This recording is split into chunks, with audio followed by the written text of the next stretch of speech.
नमस्कार दोस्तों, स्वागत है आप सभी का। एडेड जूनियर शिक्षक भर्ती को लेकर के यहाँ पर एक बड़ी अच्छी खबर आप सभी के लिए, हम सभी के लिए है कि भर्ती प्रक्रिया तेज करने को लेकर के पीएनपी की तरफ से शासन को प्रस्ताव भेज दिया गया है।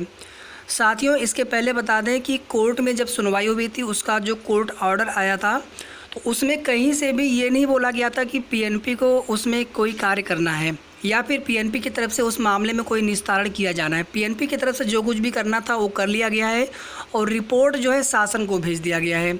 और ये भी पता नहीं चल पाया था कि उस रिपोर्ट में है क्या। जो प्रत्यावेदन वाला मामला है उसमें नंबर घटना बढ़ना है या फिर कुछ नहीं होना है। तो अब यहाँ पर अगर एक चीज़ अगर आप देखेंगे तो यहाँ पर शासन ने समय मांगा है कोर्ट से। स्टेट गवर्नमेंट ने जो है 6 सप्ताह का समय मांगा था, सचिव ने नहीं मांगा था। तो अर्थ साथियों, यहाँ पर हम लोग ये निकाल सकते हैं कि पीएनपी ने अपना काम जो है प्रत्यावेदन निस्तारण वाला वो कर दिया है और करके जो है उसकी रिपोर्ट शासन को भेज दी है। और सरकार को जो है कोर्ट ऑर्डर में समय दिया गया है यहाँ पर, न कि पीएनपी को।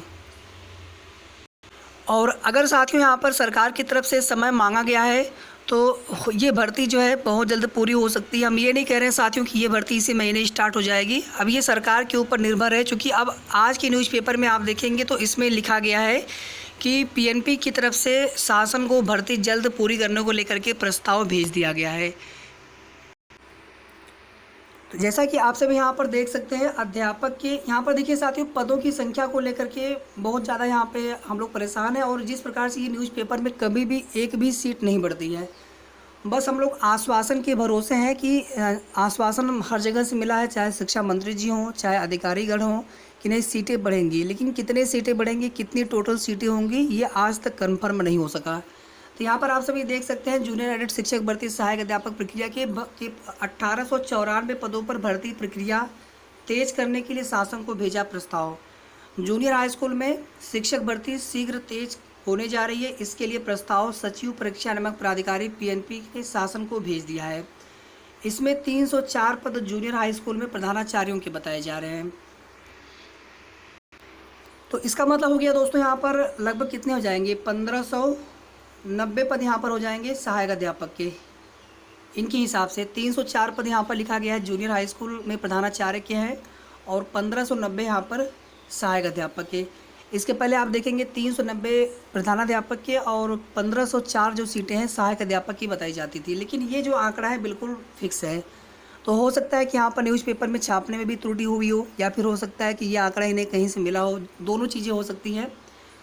कि तो शेष रिक्त पद जूनियर हाई स्कूल में सहायक अध्यापक के इस भर्ती के लिए पीएनपी ने लिखित स्तर पर परीक्षा कराकर उसका रिजल्ट घोषित कर दिया है। पीएनपी के निवर्तमान सचिव यानी पूर्व सचिव संजय उपाध्याय के टीईटी पर्चा आउट मामले में जेल जाने के बाद भर्ती प्रक्रिया स्थगित हो गई थी। लेकिन पिछले हफ्ते शासन ने भर्ती प्रक्रिया तेज करने का निर्देश दिया था, जिसके बाद पीएनपी सचिव अनिल भूषण चतुर्वेदी ने गठित समिति के समक्ष कोठार खुलवाकर जूनियर हाई स्कूल भर्ती परीक्षा का रिजल्ट निकालकर भर्ती प्रक्रिया को तेज कर दिया है।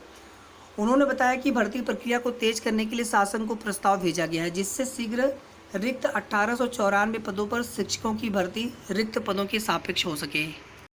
अब देखिए दोस्तों, जो कोर्ट ऑर्डर या जो कोर्ट में सुनवाई हुई थी उसकी जो रिपोर्ट शासन को भेजी गई थी, तो हम सभी को पता है कि जिस दिन सुनवाई हुई है उसी दिन सुबह न्यूज़पेपर में दिया गया था कि शासन को रिपोर्ट भेज दी गई है प्रत्यावेदन जांच वाली।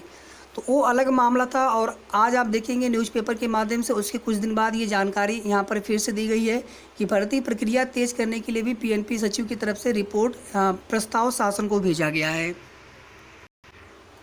चूँकि आप देखेंगे जो कोर्ट ऑर्डर आया है उसमें कहीं से भी भर्ती प्रक्रिया पर रोक नहीं लगी है, केवल उसमें नियुक्ति पत्र पर रोक है।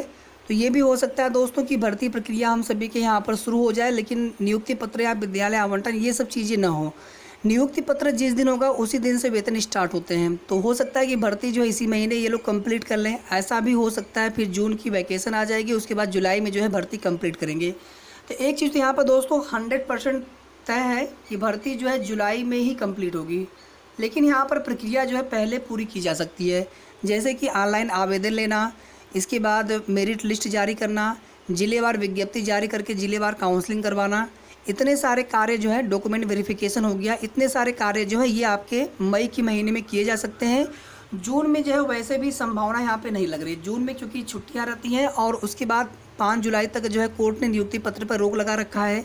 तो 5 जुलाई के बाद जो है फिर भर्ती ये कंप्लीट करवा ली जाएगी। उसके बाद कितना समय लगना, अगर ये प्रक्रिया अगर मई में हो जाती है तो उसके बाद मुश्किल से 1 सप्ताह का समय विद्यालय आवंटन, नियुक्ति पत्र वितरण और विद्यालय आवंटन में। और सबसे अंत में जो है विद्यालय में जाकर के कार्यभार ग्रहण की प्रक्रिया की जाती है। इतनी पूरी प्रक्रियाएं होती है भर्ती प्रक्रिया के अंतर्गत। तो यहाँ पर साथियों जितनी भी निष्कर्ष मुझे लग रहा था हमने आपको बता दिया। बाकी आपको क्या लगता है आप सभी कमेंट करके ज़रूर बताएं, और वीडियो को प्लीज़ लाइक शेयर कर दीजिएगा आप सभी। धन्यवाद।